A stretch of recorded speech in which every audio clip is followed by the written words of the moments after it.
That sounds like a yes. Okay, excellent. Thank you for asking, Lisa. Good idea. Wish I had thought of it at the beginning. Glad you thought of it now.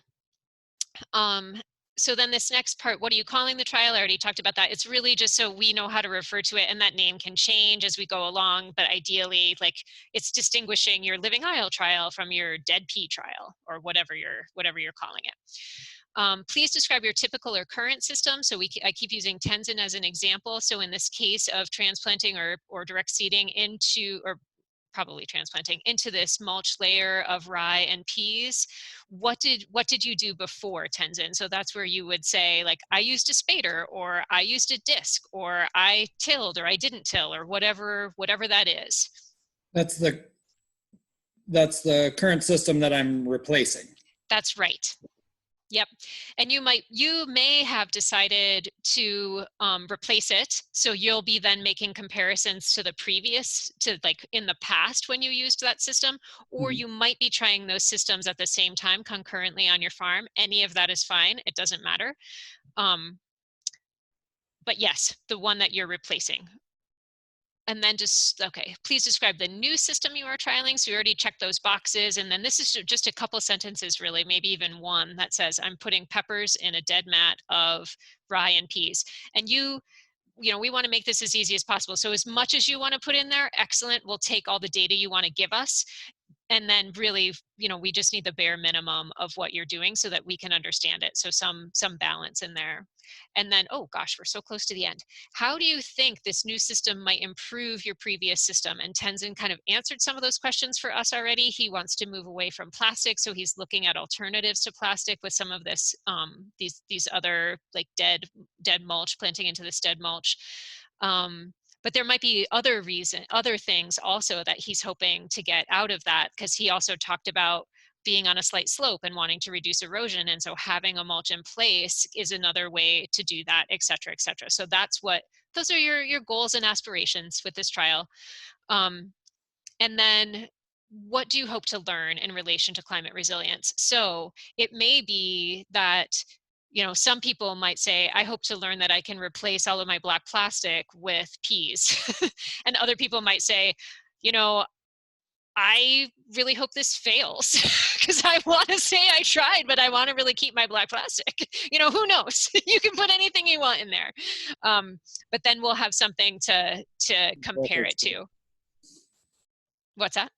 And when I was filling this out, I noticed, there's on this and the results form, sometimes things feel redundant, and just like feel free to skip something, or yeah. Or say, I already told you that, see the question above, or whatever. Dylan or Ruud, do you have anything to add about this form that is the trial description? So this is what we're asking growers to fill out now, before you know too much. These are really just what you're going to do and what you hope to learn. Yeah, and sorry, Dylan, do you want to go ahead? No, that's fine. I can go next. Yeah. So the questions do, I know the last two probably seem kind of repetitive. And really the main reason for having those questions phrased differently is just to give you an opportunity to let us know, like, different ways to think about what you're trying to do, what you're trying to gain. And also, I guess it's an invitation, hopefully, that gets you to think about how do I want to look at this new system?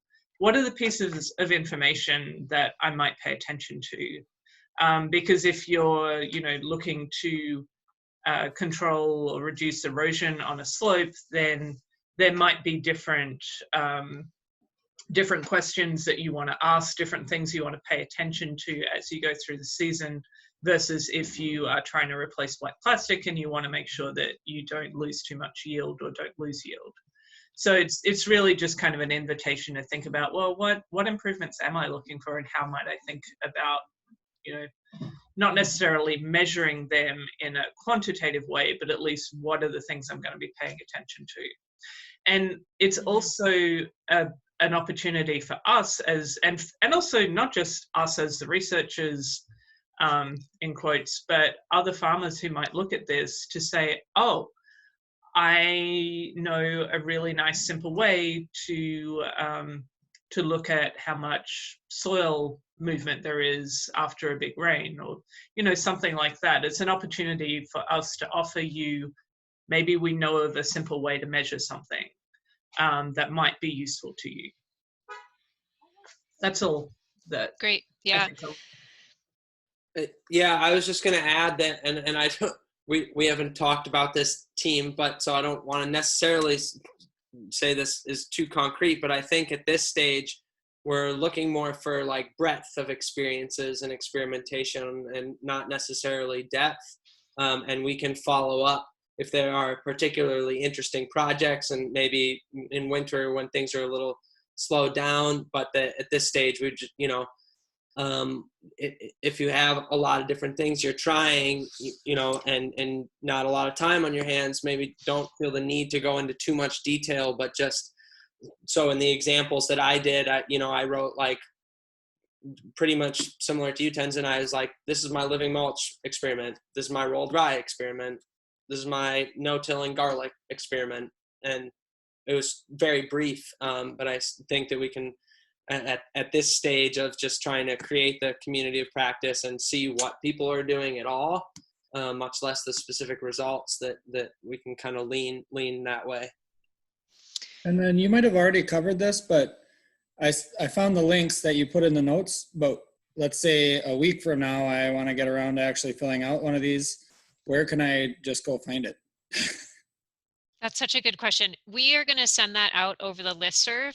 Is that a way to find it, or does that seem too, okay, that'll work. All right. And Yeah, then maybe Rue and Dylan, you've been helping with the notes. Can one of you write in the notes that when we send out those links, we should also send out some instructions about how to navigate the Google site? Because we do have a Google site with some photos and other, very basic information about getting started on that. And it includes a discussion area where you can reference any of those particular conversation topics, including the links to these forms. One other thing I wanted to say about these last two questions, and about how I don't see them as repetitive, even though the first time I read them I did, is like, how do you think that new system might improve on your previous system? That can be anything, right? It could be a financial improvement. It could be that my kid knows not to step there better now because, whatever, it could be anything.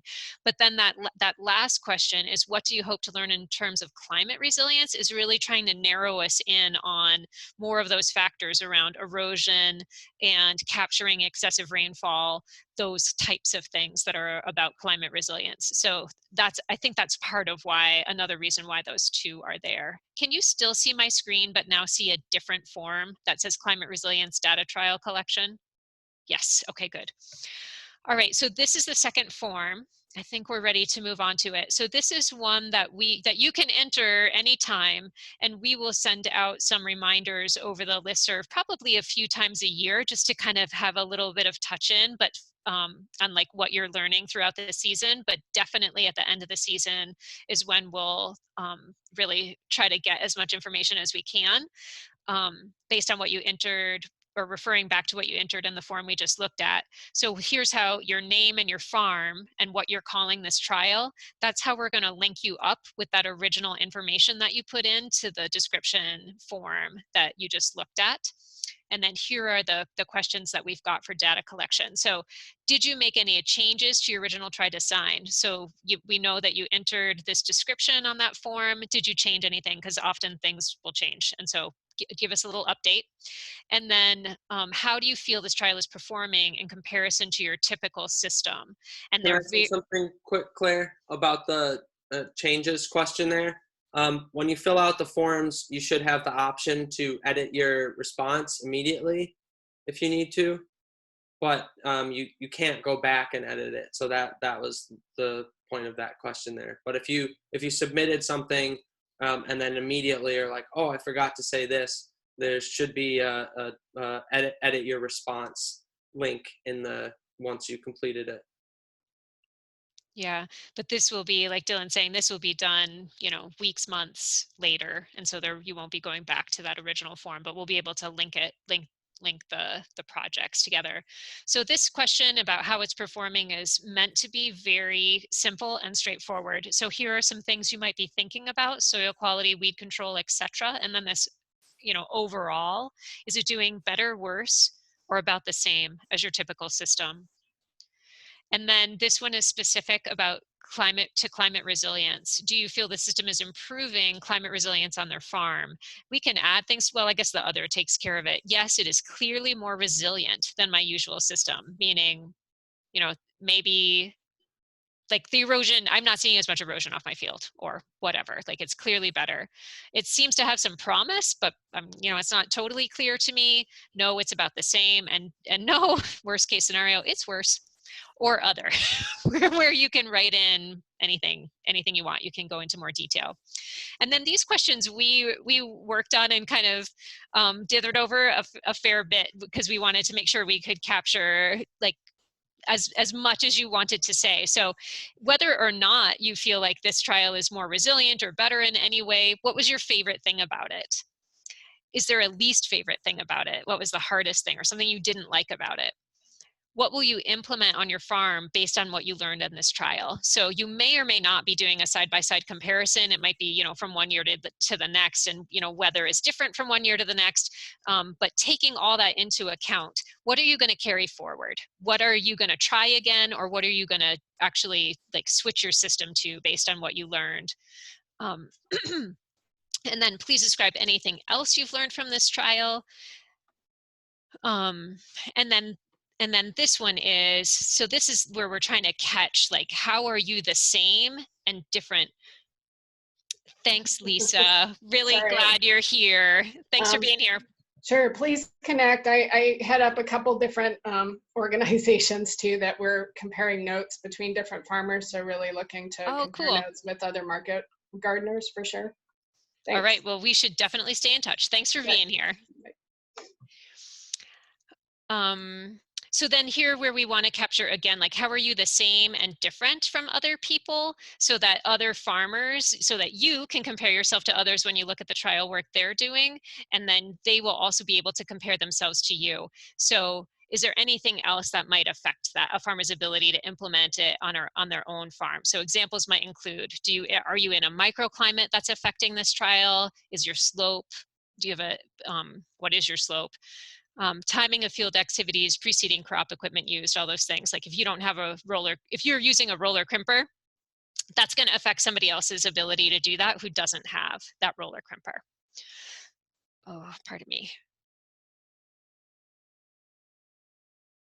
Sorry about that. Please describe any new systems or strategies that you plan to try in the future based on what you learned from this trial. So not the please describe the features one, but the one above that is like, what are you going to do? Like, what did you learn so much that you're going to implement it? And then this last one that we're just talking about is like, what are you going to try next? Maybe you're not ready to implement anything, but you might repeat that trial, or you might have an idea for a different type of trial, and we want to capture that information there. And then, of course, the ever pervasive, anything else you want to say is that last question. Dylan or Rue, do you have any other things you want to say about this form? I don't think so, yeah. Well, I guess the one thing I would say is kind of a repetition of what the point that's been made already, that you can share as much or as little as you want to and have time for. And if you tried something that worked really well, we may reach out to you to get more details. But yeah, we don't want this to be a burden, certainly, and we can reach out to you to talk more. Like Dylan said, if you're on a long delivery route or something like that. Yeah, I actually think that would be super fun. So so we should make sure to emphasize that when we send out this email also. Like, that's great. Like, we're very happy to help with that and like get a chance to chat with you, especially when we're not, distracting you too much from what you're doing. Like, when you get to schedule it, that's like, we're very happy to help with that, because then that will allow us to learn more about what people are doing. Oh my goodness, I am so coffee. I'm sorry.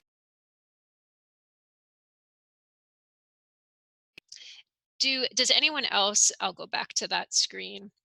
Does anyone else have any questions or comments about this data collection form?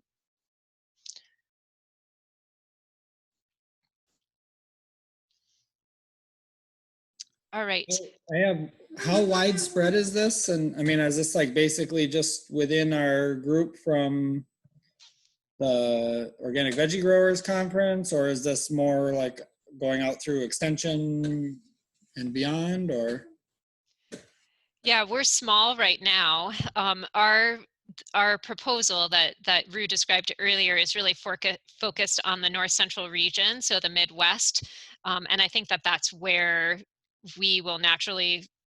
It's best for us to focus, I think, in that region because the impact that we will experience similar impacts of climate change in that region. And like I said, like Rue said earlier, we're really the main impetus behind is the excessive rain events that we're seeing, where there's a lot of rain coming down at a time, and seeing all kinds of not being able to get in the field, perhaps some erosion.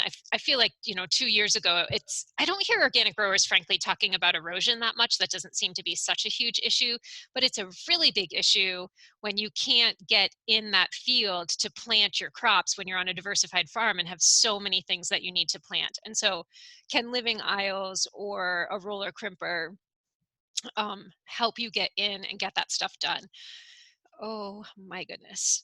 Yeah, I would add though that I think the more we can spread this far and wide, the better. I mean, and also echo what Jake was saying earlier, that like when I look for reduced tillage resources and strategies, I find mostly stuff that is coming out of West Coast, the South, a little bit East, not very much applicable to the northern tier. So in my opinion, doesn't necessarily have to be just our region. I just don't want to necessarily hear more about, oh, all you have to do is add 4 inches of compost on your beds and you'll be good to go.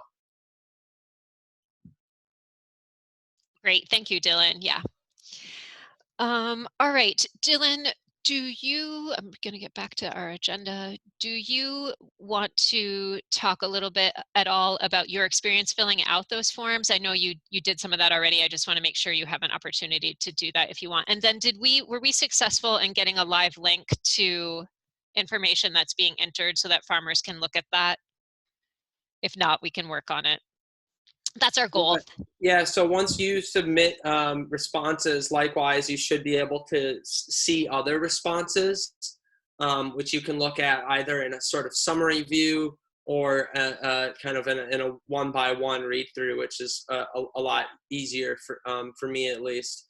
But yeah, I encourage folks to do that and spread that, that form, if someone doesn't want to get on the listserv or whatever, but might have, be able to take 10 minutes to write something down that they tried and about, like, please send that out. So yeah, people should be able to see that, but it is kind of hidden behind the completing it yourself. So it may be a little incentive to do that. So I put a couple projects on there, my experiences with sickle bar mode or rolled rye, and living aisles, plasticulture systems, and a couple no-till things. And like I said in the email I sent out, I will try and add the experience with the roller crimper as well, although it wasn't a good year for my rye, so that's not a great example of it. But yeah.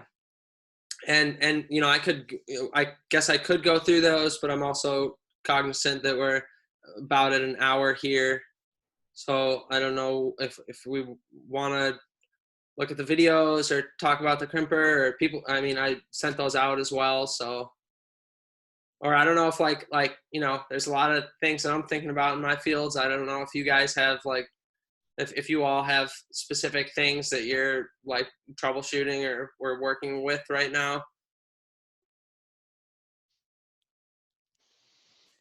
I'd be interested to talk a little bit about the roller crimper. That's what I did, but it was just an improvised, I just bolted some angle iron onto the roller behind my power harrow and tilted it back and kind of mashed it in there a little bit and went over it a couple of times. But so I did 2 beds where I put black beans into planted it standing and then rolled it down. And the timing was really good. I think it was a nice stand of rye, and there was peas in there, and the peas were flowering, and the rye was anthesising. And so I like that. And I did them at 2 different times. And the first planting is up and doing good. And the second planting, I haven't seen a single bean up. And I don't know if that would have if that's entirely related to temperature and moisture and timing, which could still be a factor, but the beans that I planted in the regular field at the same time are up, or if it would have to do, well, it would still be temperature and moisture, but if the crimped rye might be taking up moisture or keeping it too cool, or I don't know. I can kind of comment based on our experiences with soybeans and crimped rye, I guess.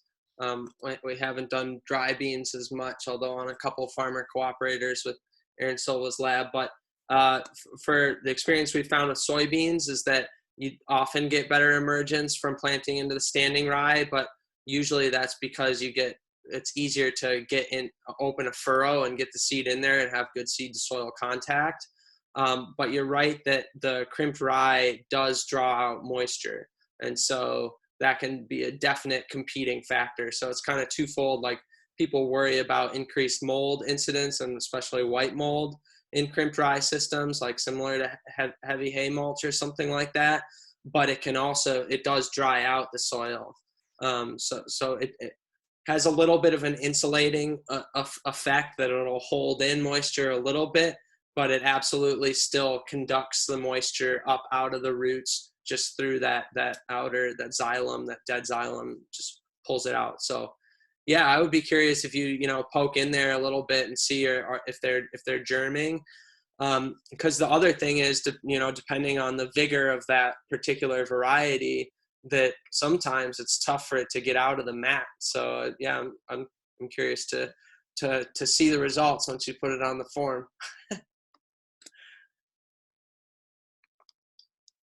And yeah, I haven't tried planting much into standing rye. I think it works decently for beans, also partly because they're fairly resilient to the rolling, depending on the stage of growth. And them being larger seeded like that, and don't get pushed too deep or something like that. Yeah, the first ones I seeded, I was using a Matermac seeder that I was borrowing, actually, so it's not really, I had a lot of beans laying on the ground, but some of them went in the furrow, such as it was. But the first one I rolled several days later, and then the second bed I planted them and rolled it all, in the span of an hour or something. Yeah, it makes me think of a couple things too, that seeding beforehand and then crimping later, like a while later, maybe helps push that in a little bit more and gives a chance for the bean to settle before the crimper comes back and rolls it down. So that's interesting. Yeah, I don't know about how the openers are like on that, but we've definitely had to pretty heavily modify the openers and trash cleaners on planters for commodity crops. And I would suspect also that trying it on slightly, it often works better for the larger seeded crops, because sometimes, as long as they're like under the mat, even if don't have great soil contact, they can still get enough moisture to germ and get out of there. But the smaller seeded crops really have to have the really nice placement. So yeah, I'm curious to hear how the cukes work out too. They look good so far. It was a little bit of, I don't know how it is on your farm, but trials take a back seat on our farm. So they were a little past their prime to go out already. But I tried just putting them in with the water wheel transplanter, which, was kind of like trying to put them into a sidewalk. But they are okay. I don't know. They're kind of just sticking out there. Here, I got somebody joining me. and doing okay. And then actually just today I did a follow-up where I just went the back half of the bed and I just took a little shovel and made an opening and stuck them in there. So we'll kind of see what happens. Yeah, that's cool. That's interesting. It definitely can be harder to get in there. I have had the worst experience of any crops I've done in rolled rye has been with cukes. I just had terrible disease problems with them last year in the rye, and the brassicas and other cucurbits did really well. But the cukes were like damping off at like a foot and a half tall. So I don't know, the extra moisture or something. And the other thing is with the, I then side dress pretty much all of the fertility when I do the rolled rye. And so I was wondering if just with the more frequent applications of the fertilizer because of closer spacing of the cukes versus the other crops, if that was creating some exacerbating the disease because of all that nitrogen there. I don't know. Yeah. It's hard to sort out all the variables. Yeah. When you say you're coming through with the water wheel, I might have missed what your cuke trial is. You rolled rye. Is that what you planted into? Is that what you said? And yeah, it was used rye, the dibbler? rye and peas, and then we just took the water wheel transplanter and it just kind of bounced along through the hard surface. We're in pretty heavy soil, Yeah. But because it wasn't tilled up or anything, it kind of, I didn't have a coulter in front of the wheel, or, I didn't have anything to open up a furrow at all.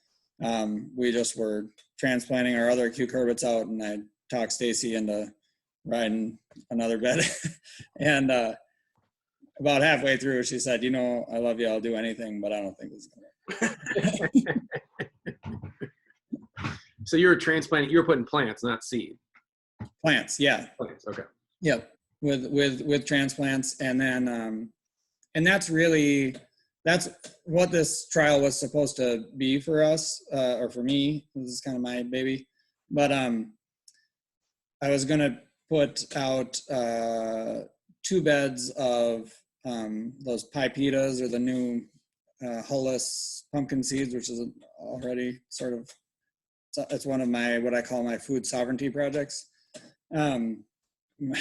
Basically meaning I don't expect to ever make any money on them, but and then zucchinis, because I just figured if anything has a chance to work, it's a zucchini.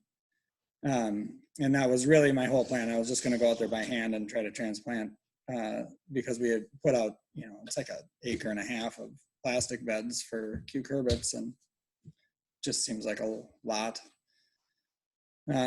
for what it's worth. But then anyway, the pipetas got kind of diseasey in the greenhouse, and so I didn't have those. So I just tried some extra cucumbers we had and tried planting into the standing rye. So I'm gonna plug it in. Okay, thanks, buddy. My internet might be walking down the stairs. Yeah, I'm excited to hear more how that turns out. My experience has been that more aggressively vining cucurbits do better in the rolled rye, because they canopy and control the late season weeds, but also I think because more of those varieties have more of the adventitious roots that then can get in there and get some supplementary nutrients later in the season. Yeah, so I haven't done summer squash yet at all in them. Part of my idea with the cucumbers was just if we could have a few extra cucumbers on the front end of the season, and then we can just till it all in and not have to worry about them. Or just, what I'd like to do is wait and just see how bad the weeds get and how well the cucumbers fare. And same thing with the black beans. We just had extra seed from a different dry bean trial I'm doing. But I think for us anyway, our dry beans have a tendency of getting kind of moldy towards the end of the, we have a really short growing season, and it's usually getting wet again in the fall about the time we want to be harvesting them, which is, already tight. So then if we slow down their germination, back up their planting date, and it's just more humid in there, it's probably not ever going to work for dry beans. Although maybe, I don't know. Yeah, you might want to But I'd be contact. more interested in green beans. Sorry. I was You just might saying, you. Sorry about that. It was breaking up for me a little bit, but I was going to mention you might want to contact Mark Dudla, who farms in Evansville, Dudla Farms, and I know he has done a lot of reduced tillage and roll dry and dry beans as well. So. Oh, great. Yeah, thanks. So, I mean, it's more realistic that green beans would work in that system, because we could plant them a little bit later and still get them and terminate them earlier. But I would be really interested if I could get the dry beans to go. It would be easier to justify the ground for them. Yeah, I have a little pivot question for you guys, which I emailed out a while ago, but I have really bad cucumber beetles and squash bugs this year, just like coming out of my ears, and I'm like worried about the reduced tillage and more residue, and just like unsure of how that's going to affect the populations. And I know the cuc beetles need to go into the soil, and so I've seen in some trials like more heavily mulched has reduced cuc beetles but increased squash bugs. And just wondering if y'all have any thoughts on that, of like incorporating residue versus not, or maybe if I put on landscape just put landscape fabric over top of residue that I don't incorporate, but to make it less permeable for them to get in there. But yeah, just the cuc beetles this year, just insane for me. When would you put on that landscape fabric, Dylan, in that case, in the fall, to kill the squash?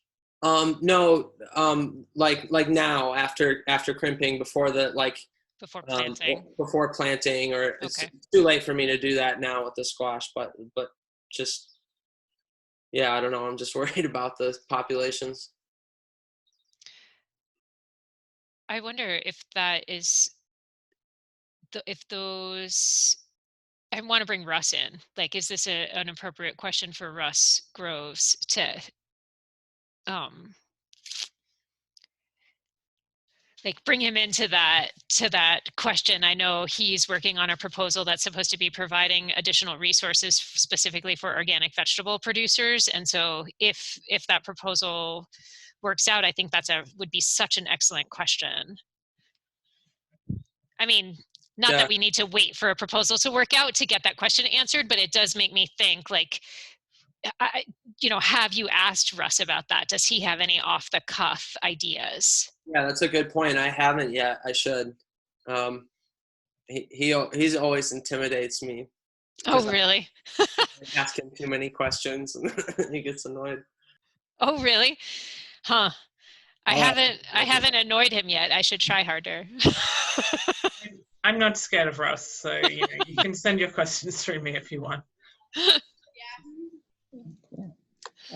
It's not an answer to your question, but I will say that I noticed very early in this little trial that I'm doing, that we have way less we have terrible cucumber beetles this year too. But we do have, it seems like there's appreciably less, just a second, buddy. Okay, go ahead. It seems like there's appreciably less cucumber beetle pressure in the ones that are in the rye. And I don't know if it's just because they're harder to find than when they're, on black plastic, or because of other things that might have already been living in there, or I have no idea. And this doesn't carry over to next season, obviously. This is all just brand new. But.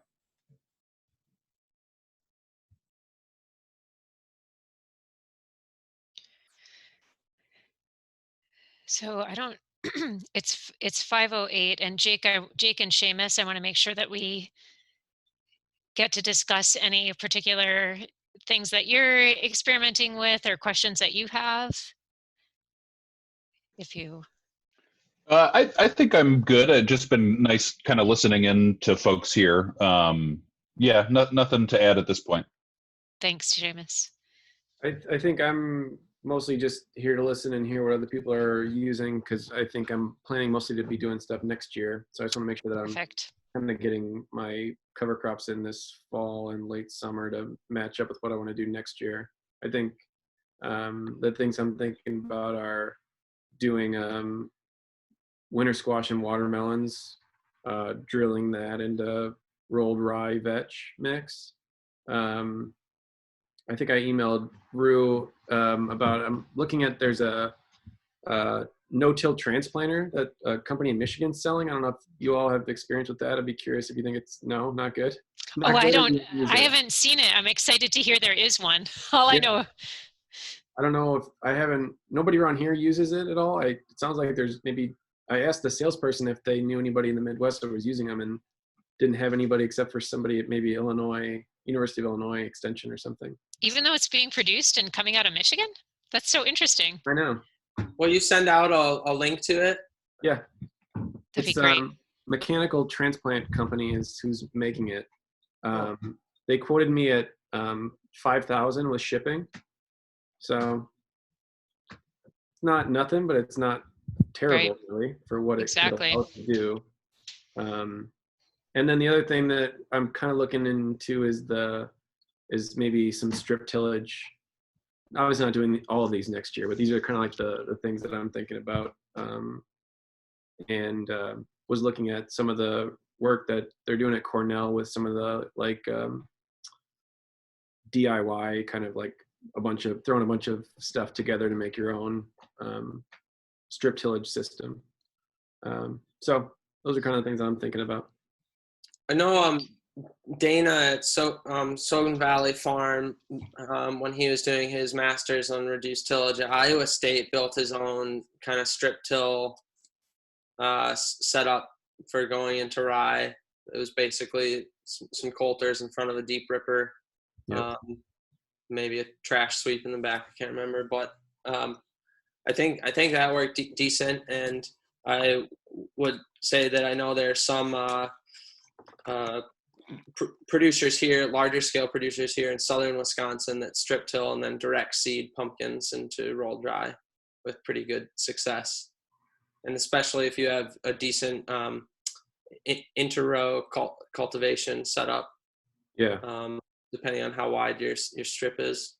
that's what I was wondering. We have Tillmore finger weeders on we have a belly mount case 265 or 256, excuse me. And I was wondering if that would be able to be used in a strip tillage system. Yeah, I think it depends on the width of the strip. My experience trying to strip till in it is definitely that then like a lot of rye blades end up falling back into the strip, and so it's not super clean and can definitely wrap really easily. Yeah.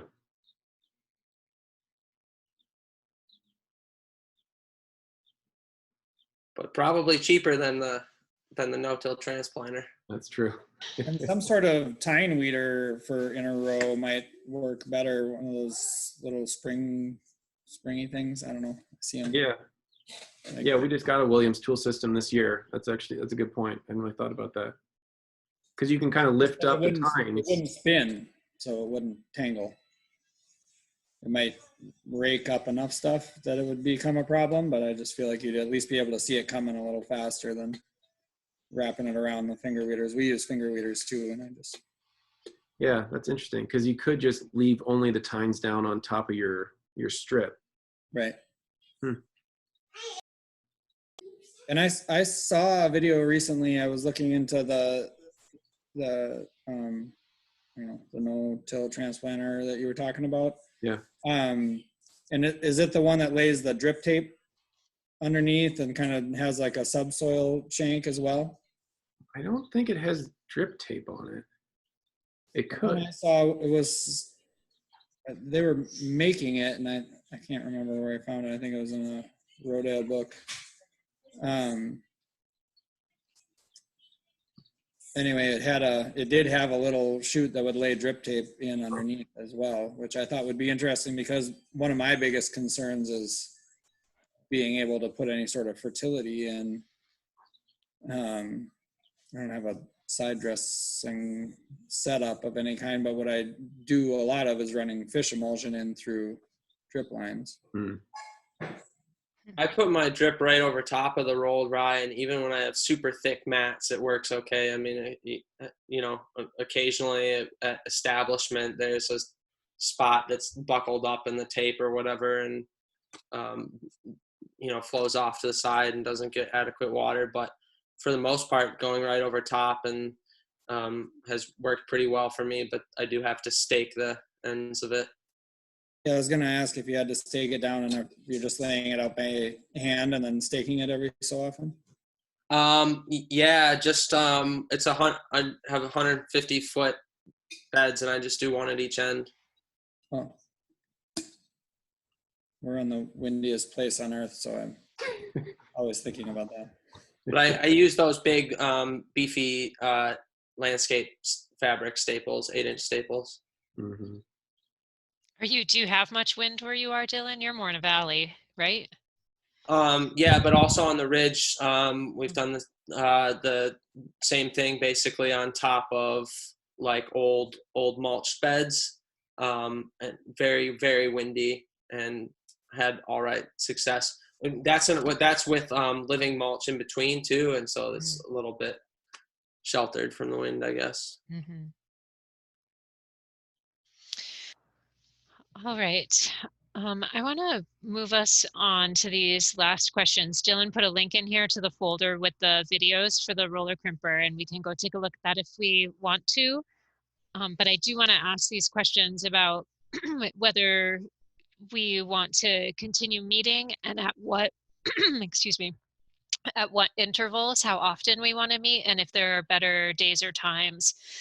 Just like, even though there aren't very many of us on this call right now, I've been pretty impressed with the number of ideas that have come forward and the discussion that has ensued. And so I feel bad for all those people who weren't able to join us today. I think that they would have really enjoyed it and gotten something out of it. So I am totally fine being called out as the only person who feels that way, but I want to open it up and ask, do we want to have these types of meetings? This was kind of a like introduce you to the forms, talk about the project a little. I could see us doing that kind of like very, very quick thing again, potentially if we need to at the beginning, but then really having this idea of opening it up. And then Rue's got a question on here, like we could even set topics for those meetings where we're focusing on one thing or another. So it might be living aisles, or it might be rolled rye, it might be transplanting or direct seeding into a rolled cover crop. It could be any number of things, and we wouldn't have to stick to that topic. I'm guessing we would not be 100% successful with that anyway. Yeah. But like having a place to start, and then like making sure that a few people who are doing something with those particular, whatever the topic is for that day, like have something to say about it to kind of get the conversation started. Based on my experience today, I feel like it would be very easy to keep that conversation flowing. What do you think? I think that's a great idea. I would love to do it. My personal preference is that there's many of them because I probably will only make it to so many of them. Yeah, for sure. And I don't have a whole lot to say about a good date or time. I guess evenings generally.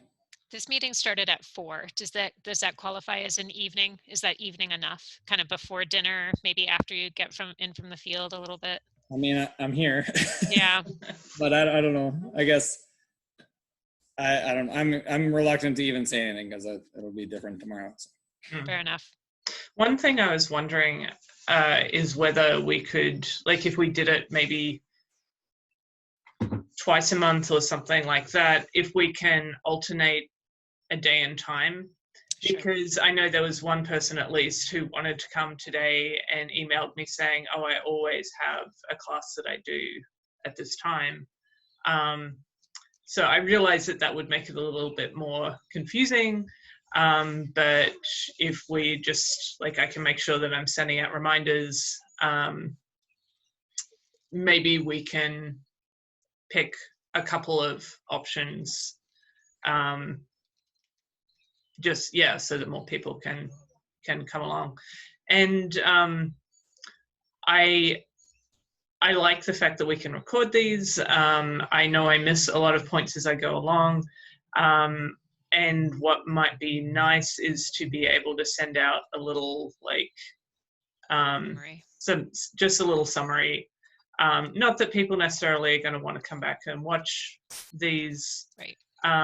but at least so that you know, oh, so-and-so talked about, their black beans going into roll dry, and maybe you want to call Tenzin up and ask about that, or just give people that option of making connections, even if they didn't manage to get to the meeting.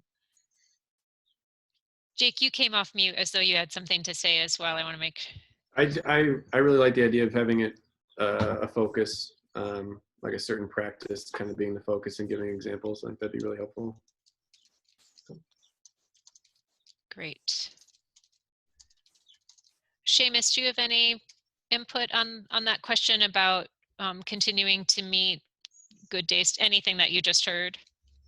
Yeah, I guess, I am, I'm very flexible in terms of days and times that we do this. So I'd leave it open to folks that have got greater field constraints than I do. I can tune in just about any time. Perfect.